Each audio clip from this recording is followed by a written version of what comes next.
I mean, I want to make you start explaining yourself. So anytime, welcome to Ghana, like I just picked you from the airport. So start explaining. Oh my God. No, I actually live here. Yeah. I just work a lot, so I have to live now between London, just to be able to get to other places easier. But Ghana is still home. Oh yeah? Because a lot of you, even today, when we're doing the intro, we're like, oh, she's not Ghanaian. Are you sure? Wakanda around. That's hilarious. So yes, Amaarae is in Ghana. Yeah. Based in Ghana. Yes, I live here. My family lives here. I just live in London for work. Yeah. Oh, okay. Yeah. And work is purely music. Yes, work is purely music and everything surrounding it. Yes. Amaarae, you've not been in this game for 15 years, but you seem to have your hand, like you seem to have that plugged. Like she put the industry under control. Like. You just know. Oh wow. Okay.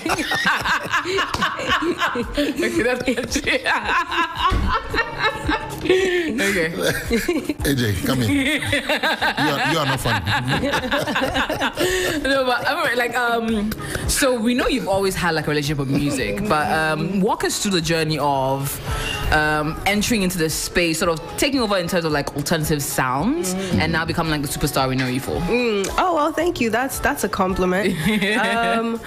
Wow. Well, my musical journey, I think, like professionally, actually started here in Ghana. So like I moved back to Ghana in 2017, okay. And I was actually working to learn to become a sound engineer, and I was working on my friend's project. He was a rapper, and I met another guy who I started working with, who started doing my visuals, and then we started picking up from there. But as far as how I've moved into the alternative scene, I tried in Ghana for about a year, just trying to get to into the alternative space, trying to move the needle, and it didn't really work. So I told my mom, I was like, look, I think we need to make some time, go to Nigeria, build our relationships there. There's a video coming up that I have to shoot. At the time, it was Santi's Rapid Fire. I think instead of just going to Nigeria and just shooting Rapid Fire and coming back, let's do a whole press run there, TV, radio, whatever. Let's find some money and let's put it in that, and let's do a show as well. So there was a gentleman in Lagos at the time, Douglas Jekin, and he had been a fan, and he reached out to me probably 6 months before. And I had told my mom, I was like, this guy, he's on the Beat FM. He's been reaching out. I think we should talk to him. He might have plugs. Yeah, very Douglas. Good friend. Oh, Douglas is your friend. Oh, yeah. So I connected Douglas and my mom, and both of them together just kind of came up with an itinerary for about 2.5 weeks of me in Nigeria, just doing constant press, everything. So I went, shot Rapid Fire. Right after that, I was straight on radio and TV every day for 2 weeks. Wow. And I think the cool thing about that space was once you enter, once somebody sees you here, it's like, okay, you're here. Tomorrow come there. Tomorrow come here. Tomorrow come here. And it was just like that. So I think I had maybe 6 things lined up. I probably ended up doing like 14. Wow. Because every time you step somewhere, it's like, oh yeah, here, okay, so cool. then come on. Tomorrow, okay, next week. And that's kind of how we built our relationship there.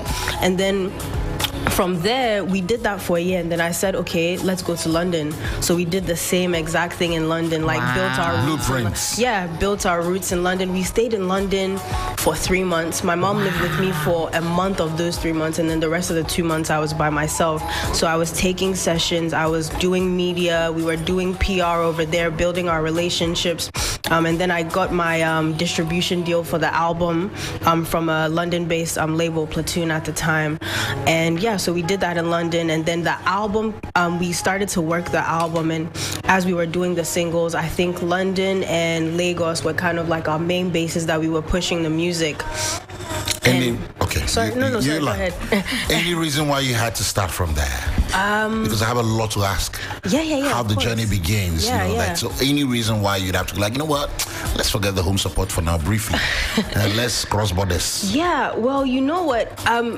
So I think with Lagos and Nigeria in general, there's really a space for fusion of the music. So like, even if you look at some of like their biggest Afrobeat stars right now, all of those Afrobeat stars are kind of fusing with R&B and with different like elements of Western music so that it can cross over. So I think they just have a better understanding of the kind of sound that I'm doing. So they were automatically receptive to it.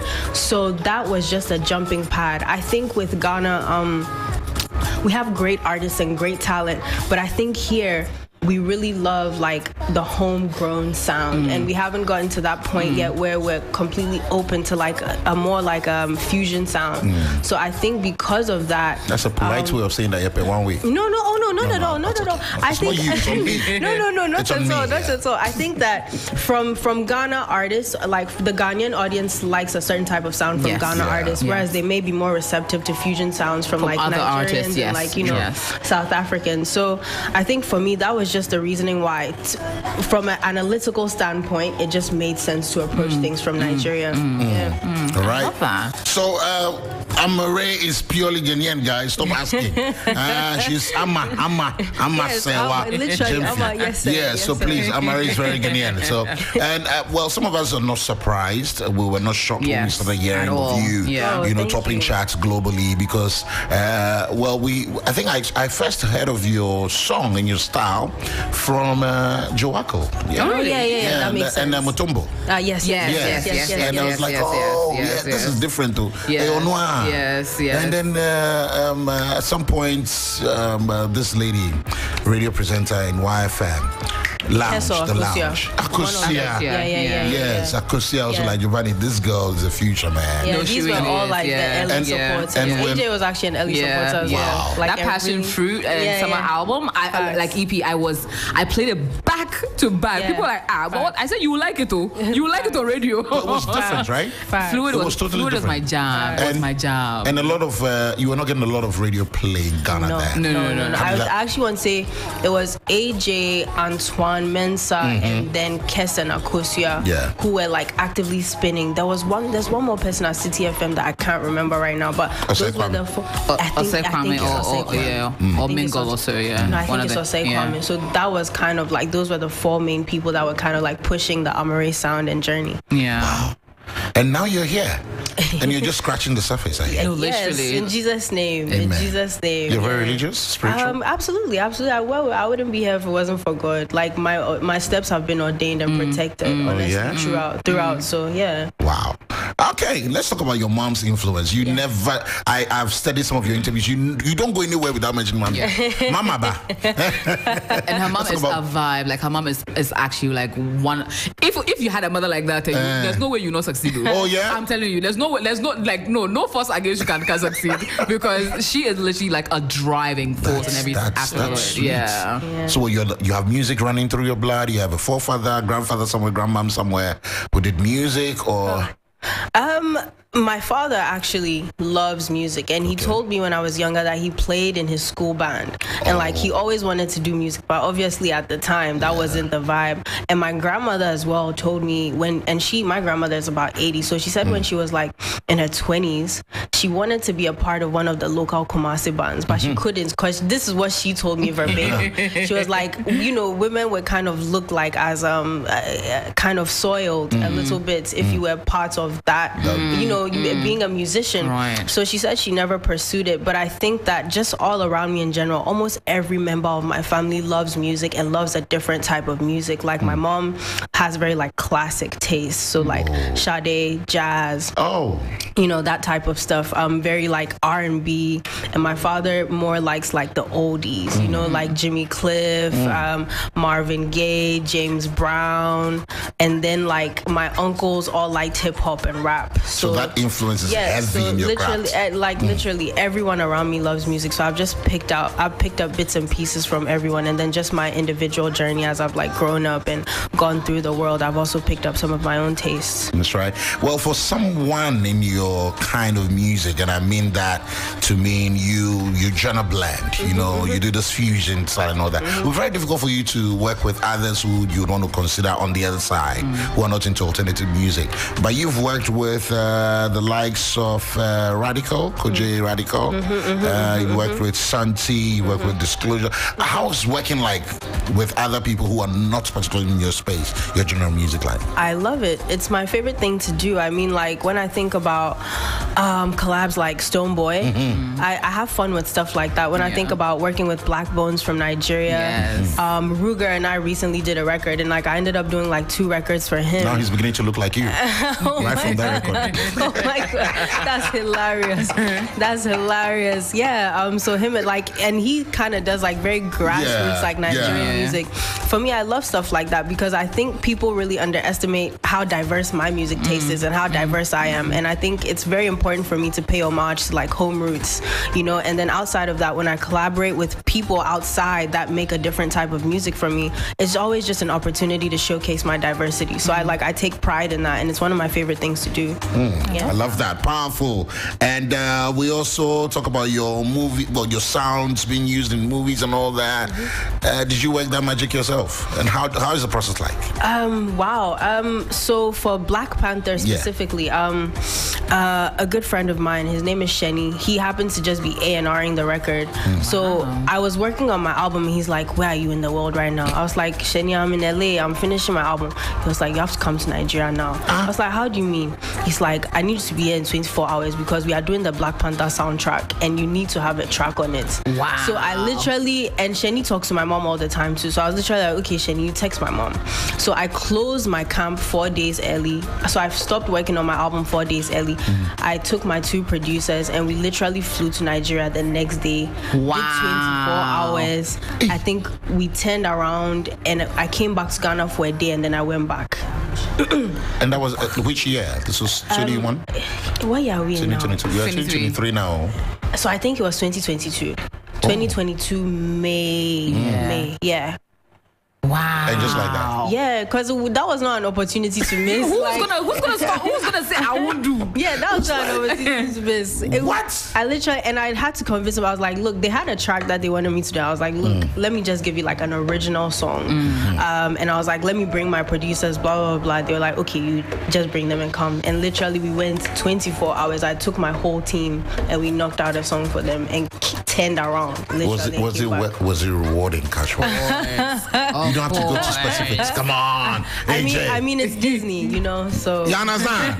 Just you understand the language you are speaking. There's power behind the performance. I like that. So I mean, you're an whether you know this or not, you're an inspiration to a lot of young people, especially who are in alternative music. Because I mean, the world, the media, we are constantly telling people how to sound, what to do. Especially when they're in the studio. Sometimes in their confusion, they just drop it. They just drop the ball. They're like, you know what? I'm done.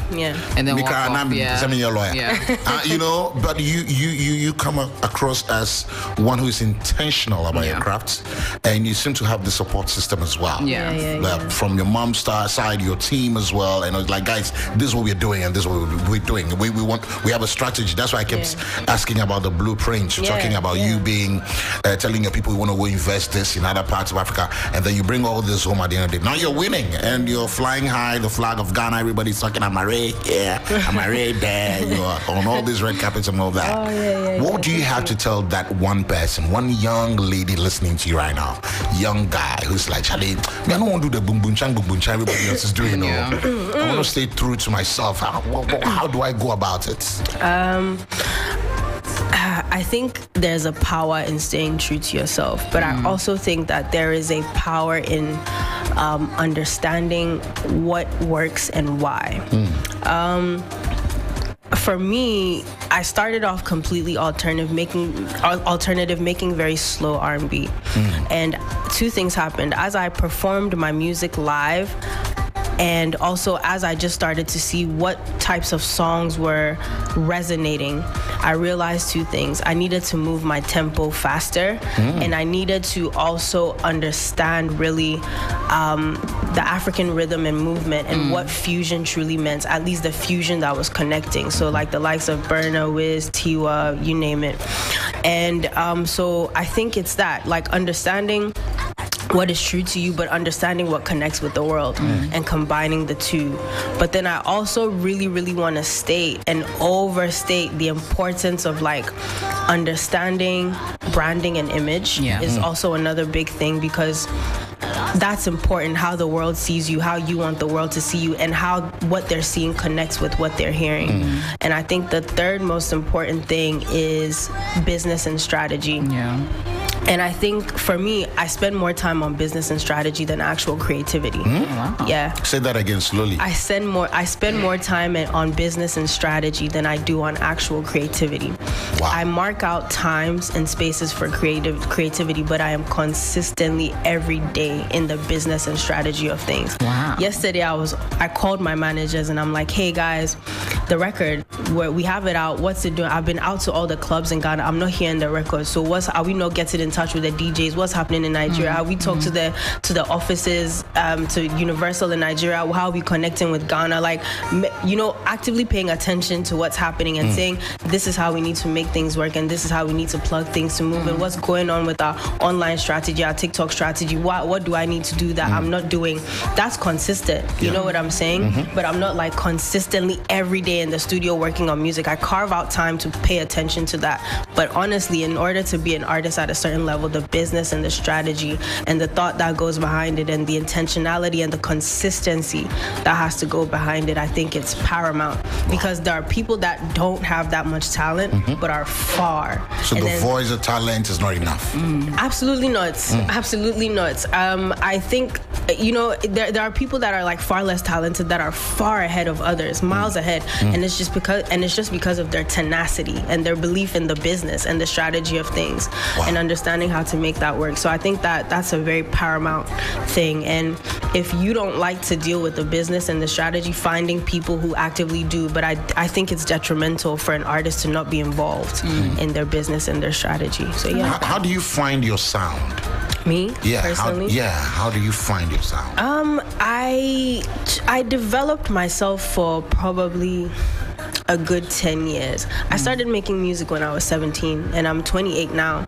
So I was interning at studios learning about sound engineering. I was working with different producers. I was learning how to produce myself. I was taking voice lessons. I was doing live performances where there was only one person in the audience. What? You know what I'm saying? Yeah, I was also listening around to artists that I liked and what they were doing that worked and taking, that type of notes from them as well. So I think that development just took time and it took like learning and understanding what I like and what my taste is. And also, I think trying to learn and understand how to write great records and what great melodies mean and studying, the greats before me. So, yeah.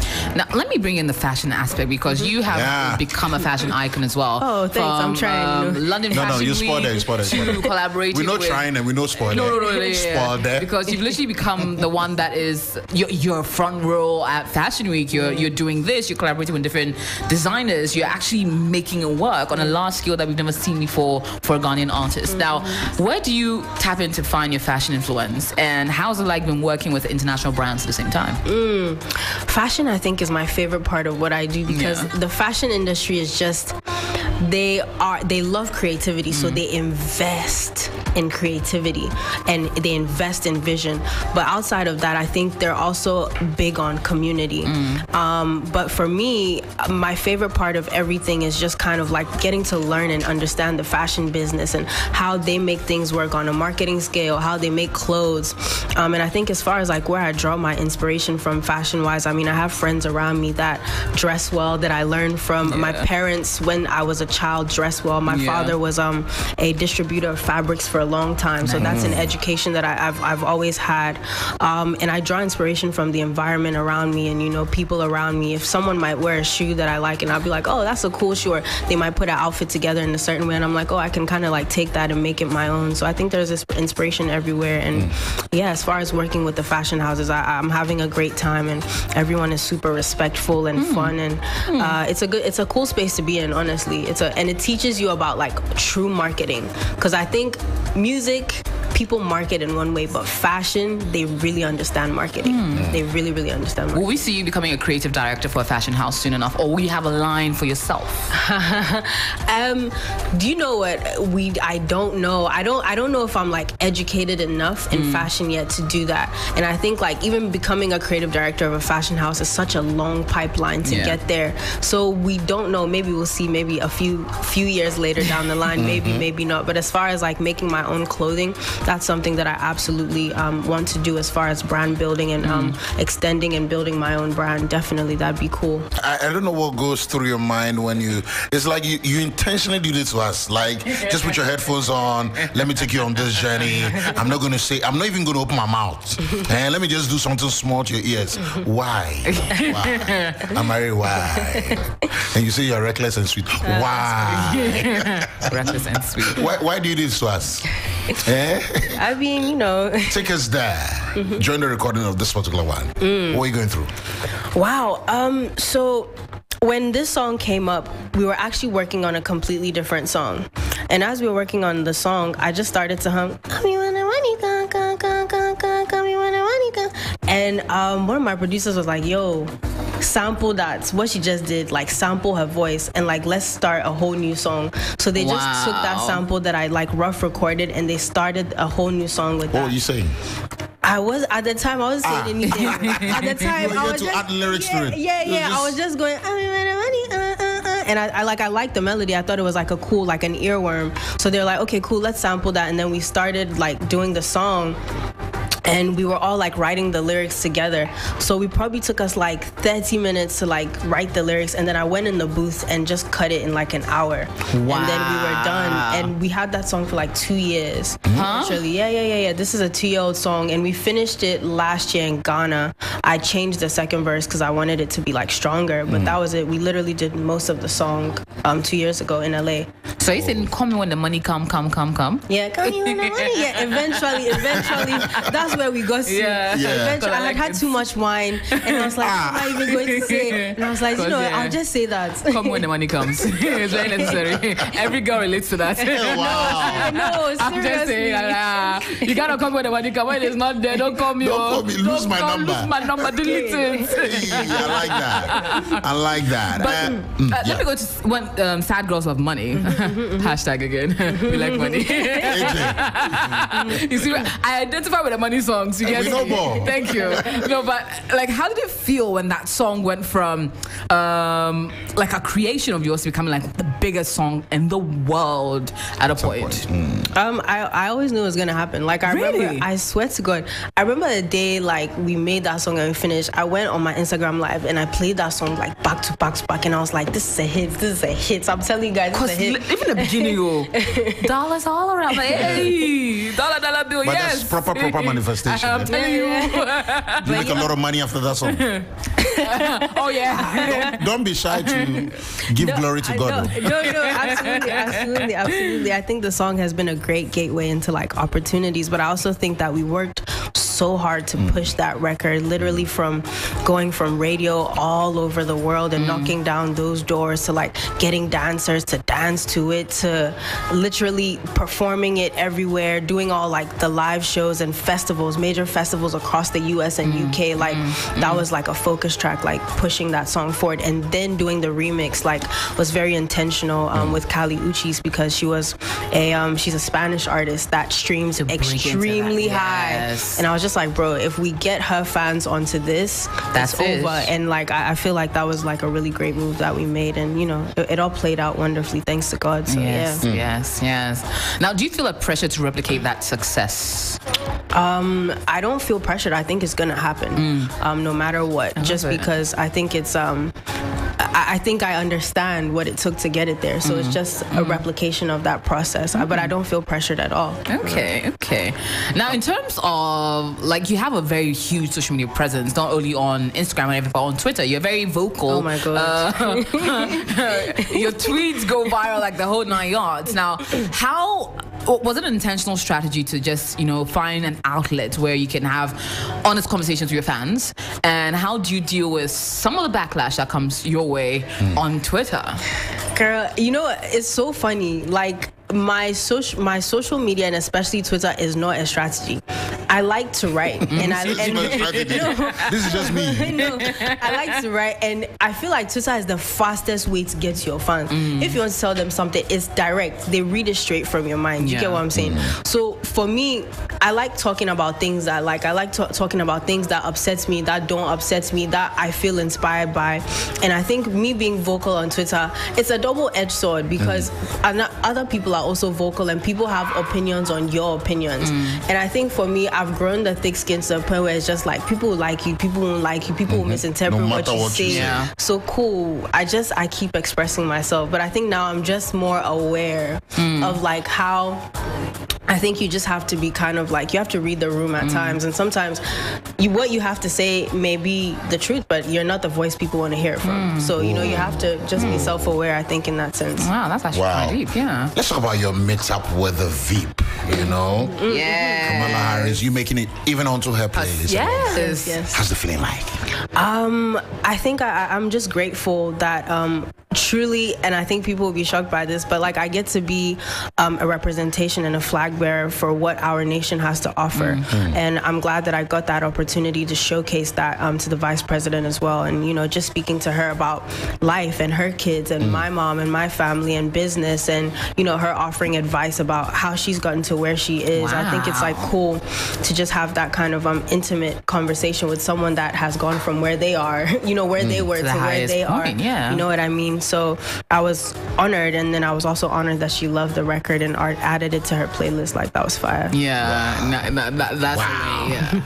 And Amaarae, the sex symbol. I mean, let's talk about Amaarae, the sex symbol, because she's always, I mean, I'm checking some of your tweets up from say no to premarital sex to no, everything is sex, so guys, to I definitely be having sex with my music. And also, well, this is as far back as 2022. I'm declaring myself a new kind of sex symbol. Yeah, like AJ, you said, she know they hold boundaries. No.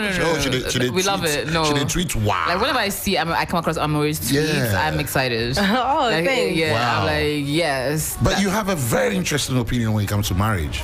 Yeah, you said you would choose. What did I say? Okay, no. Yes, is that right? Yeah, she would choose marriage over sex. She said that. So it's not what you're thinking. Guys, you're swerving more. But worry less, sex more. Wow. Amaarae, the sex symbol. Okay. We'll not go there, right? Oh, no. I mean, I feel free. Hey, we should. Okay. So are you currently seeing someone? Sorry, am I? Currently seeing someone. I think that, you know, I'm happy, so like that's what matters. You're happy? Yeah. Alone? I'm happy, and I'm excited about love. Oh, great. Yeah. And the loving yourself, loving someone, loving family. Loving the concept of love in general, family, friends, you know, all of that, myself. Well, I love showing Shege before. Oh, who hasn't loved showing Shege before? Media, I'm not the guy. Yeah, I'm not the guy. Giovani, my love for food, yes, but no, I mean like love. It's wow. You're lucky to have escaped that. I've gone through like heartbreaking, where like one time I thought I was having a heart attack, and I actually it was so serious. I actually went to the hospital and I was like, yo, I'm having a heart attack. Admit me. No, all jokes aside, emergency room and everything. No way. I swear, it took me like a year and a half to get over that heartbreak. No way. And I'm telling you, this was 8 months into post-breakup. But one day I was just there, and the feeling just hit me, and I was like, no, something is wrong. Like, I have to be. No, it's no joke. It's no joke. I crossed my heart over that. You were so in love. Oh no, right? You know, you get to that point where you are the only one, but you are so there. Like the slightest thing of Vicari go ER. No. The thing really, like the breakup really accosted. But now your heart's go where insulator. Do you know what? Actually, no, not at all. I'm still very open to love, and still very open to the experience, and like allowing myself to fully enjoy it, because like life is really short, and the lessons that you learn them. Do you get what I'm saying? And I think it's just about being strong and moving past things and learning and applying. Wow. So yeah. So nobody should give up on love in time. Absolutely no matter your experience. I don't think so. I think believing in love is what leads you to true love. This week we've been that's profound. Say it again. Profound. Say it again. Believing in love is what leads you to true love. I like that. Yeah, I can't take credit for that. but we heard it from you first. Yeah. That's what I'm about to say. We have taken the credit from you. This week we've been talking a lot about depression, a lot about people in the limelight, how they're able to overcome that, how we can pick up lessons from what you guys have been through, because we only see the glam, we only see the good side to it. Oh yeah, sad girl, she's about the money, she's about love, she's just living her life. I want to be like her when I grow up. But yeah, when the cameras are down, when the lights are down, you are being Amaarae. Just you, your mirror, your bed, your books, your notepad, pen. Have you ever been in that, at that stage in life in where dark space, nothing makes sense to you? You're shutting yourself completely from those who truly love you. I think that it's like it's a thing you overcome every day, truthfully. For me, when I'm just by myself living my life, I surround myself with family, and I love my family very much. But I think outside of that, definitely, you go through hard times. And I think people really underestimate, maybe because you're an artist, because people love you or like you or hate you or whatever it is, and you just have a tension that you must have everything together. And I go through things in my real life. I go through family issues. I go through life issues. I go through health issues. There's so many things that I go through that I also have to overcome, but I still have to put on a smile for fans every single day. So I think it requires a strength of mind and more mental fortitude, but I think also just taking time off and catching a breath and taking a break, and honestly surrounding yourself with people that you actually like and want to be around and love and care for, So I think it's a balance, and I'm still finding that balance each and every day. I like that. Now, can we expect an Amaarae headline show in Ghana this year? The question we've been waiting for, eh? Do you know what's funny? I think I've always been apprehensive to do a show in Ghana, because I've never felt like I had the audience to do it, or the audience to do it on the scale that you want to. Yeah, and that's kind of been my fear, is I don't know if people out here are completely receptive to that. So I've been skeptical for maybe the last 2 to 3 years, but I'm hoping that once the album is out, I definitely want to come back home, just connect more with people, and hopefully December it would be amazing to put together a show for the fans that are loyal and the community that just wants to see it and come and be a part of it. I want to host that, by the way. I'm just putting it out there. She'll be on leave in December. Yes. I'll find a way to leave this place for the day. Like that. All right. So we're wrapping it up. We've got so many questions online. Let me grab a few of them just to. So wrap it up for sports to take over. So Amaarae, good to have you on the 3FM Drive. Please, top 2 challenges of being a musician, especially in our space, a female musician in our space. Top 2 for you. Top 2 challenges. Top 2 challenges. I think number 1 for anyone is funding. And I think having the money to not only push your ideas but to promote your ideas. I think you always have to get very creative with funding and how you find funding. And I think especially starting off in Ghana and as a Ghanaian creative and thinking about how to attack your territory but then attack the rest of the world at the same time, having the support to do that can be very hard coming straight from here. I've experienced that, but I think that with time and as you start to learn the ins and outs, you find your support that believes in you and believes in what you want to do. So I think funding was the number 1 challenge. Number 2, I think is I think especially here for me, being a female and then also making alternative music, I think people find it very hard to take you seriously. Yeah.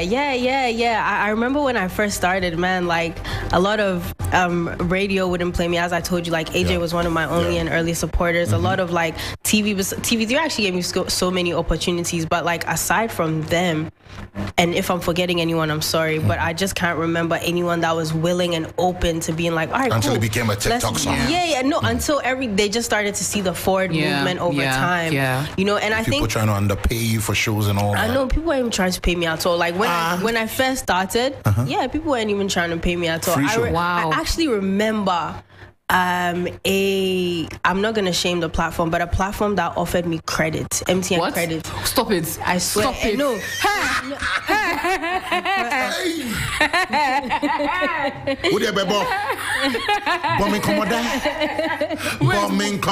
Wait, what? Credits. MTN credit. And you know what's crazy? That very same platform, like a few years later, had to come back and pay me like crazy money just to do a song. Yeah. Credit. Yeah. Oh no, people are mean. No, how much credit? That's the news. Okay. How much credit? How much credit? That's the news. Like 100 CDs. Oh, that one, at least you used to call your mom abroad and then call your neighbors. But the thing is, my MTN plan is postpaid. So like, you mom, it's useless. And you're farmer DJ, no. Hey, but this is serious, eh? But I think we've all been at that point. I think some double she got biscuits and juice. And they get them juice and biscuits, and they were very sure. They said, they were like, "Shade, you are twins." Another gospel artist drove from Accra to Cape Coast, and they said, "Oh, thank you for coming. God will bless you." What? I said even travel to come back, they didn't give him. No, but whilst you're talking about the downside, your biggest paycheck was where? Give us an was estimate. Where? Not how much. Well, if we don't mind both. Yeah, your biggest so far. Like biggest paycheck so far. Man. If we can talk credits, we can talk. We can take the other credits. I think I've done like 2 major deals that have been like really, you know, by God's grace, lucrative, and that's been in fashion and in music. Okay. Yeah. 6 figures. Give us range. Your manager says yes. He gave you the wink. He gave you the wink. You can say it. You're allowed to say. Are you sure? 7. 7 figure. Yeah. I think I used to sing, right? God bless our homeland. You're gonna be backing vocalist. Yeah, no, you just dance. Be the dancer. I come my way. I can swing. I sing. Wow, Amaarae. We're happy for you. Yeah, so, like honestly, it's by God's grace. Wow. By God's grace. No, I'm so like whenever I see Amaarae going up, because when I first listened to her song, I knew she was gonna be a superstar. I knew that will happen. It was just a matter of when. AJ is actually not fronting. Like I'm not even capping. I'm not even capping. I knew she was gonna be big. I just didn't know when. And when Sad Girl started going viral crazy, on TikTok and everybody, I was like, oh my God! Like I know her. Like I know you.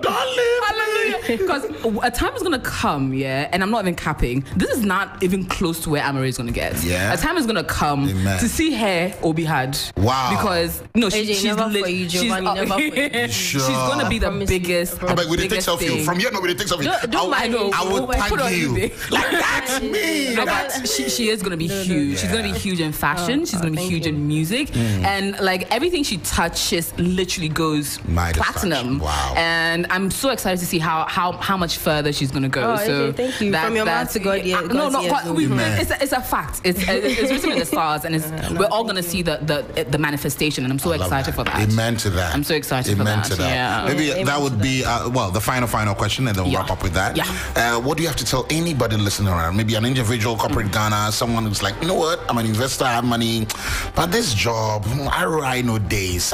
You know, how do I get my money back? I'm contemplating investing in this space, especially in the female musician.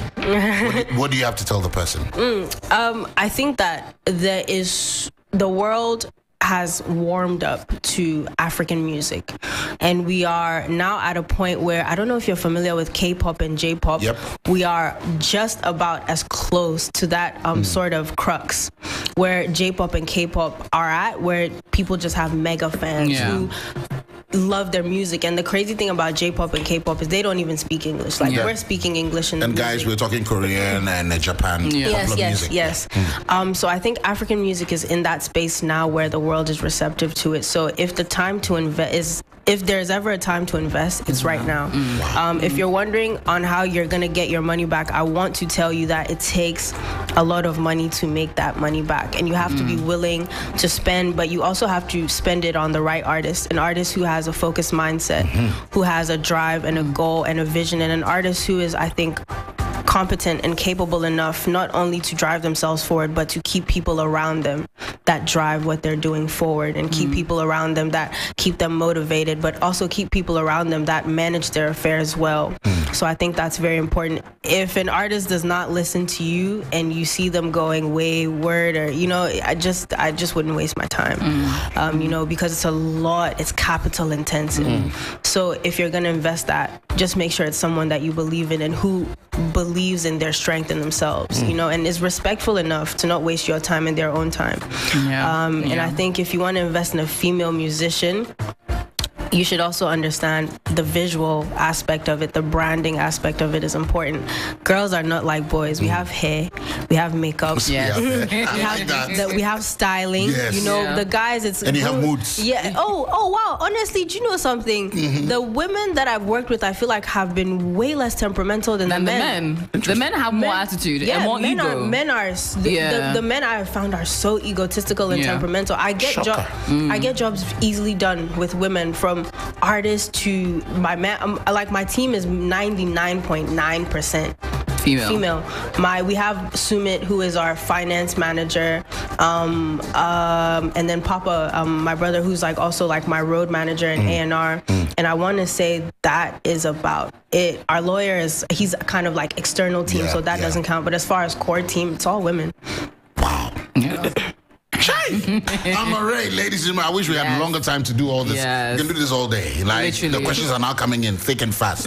Well, final one, maybe this one you touch on briefly. What does she consider when picking artists to feature?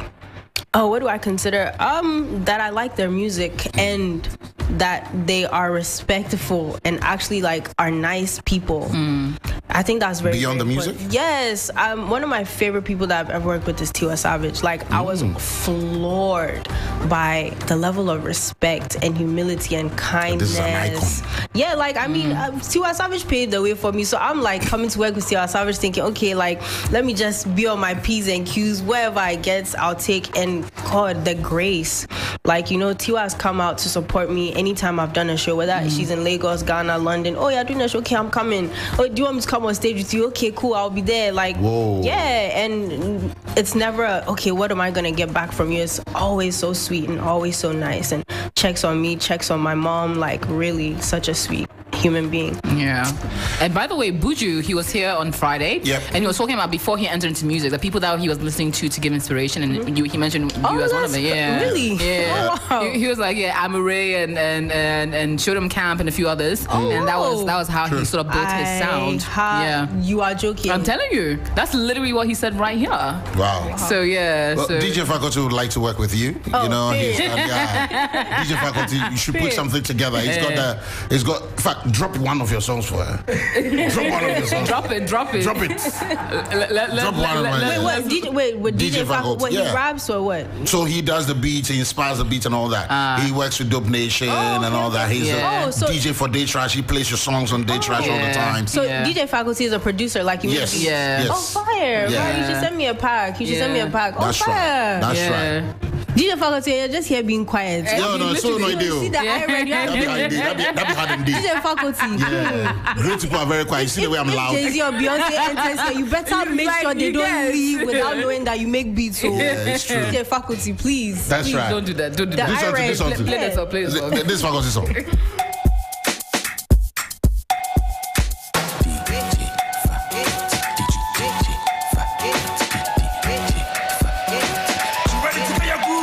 Alibaba,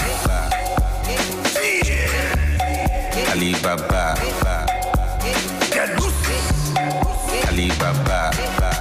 it's about time, hit the dance floor. Alibaba, are you ready now? Let's go. It's about 9 o'clock, so boys when they trust the boys, so Friday night, so my party dross, so I be looking fly like a... No, it's not out yet, it's not out yet, don't touch it. No, the beat is crazy. That's right, that's Dope Nation. But this is the one we know, there's another one, but very popular one. his first attempt, but you drew that one off air. But thank you so much, Amaarae. Thank you so much. Please, this is home. Now that you are around. Yes. She doesn't like that at all.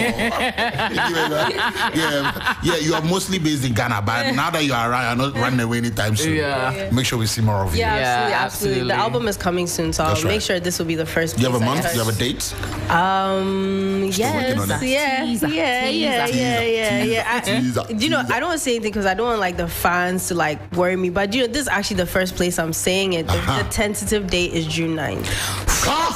Come on, tentative. Summertime for the summer. Keyword is tentative. Oh, forget. We have deleted that one. Fountain baby. Come on. Fountain baby. Keyword is tentative. All right. Yeah.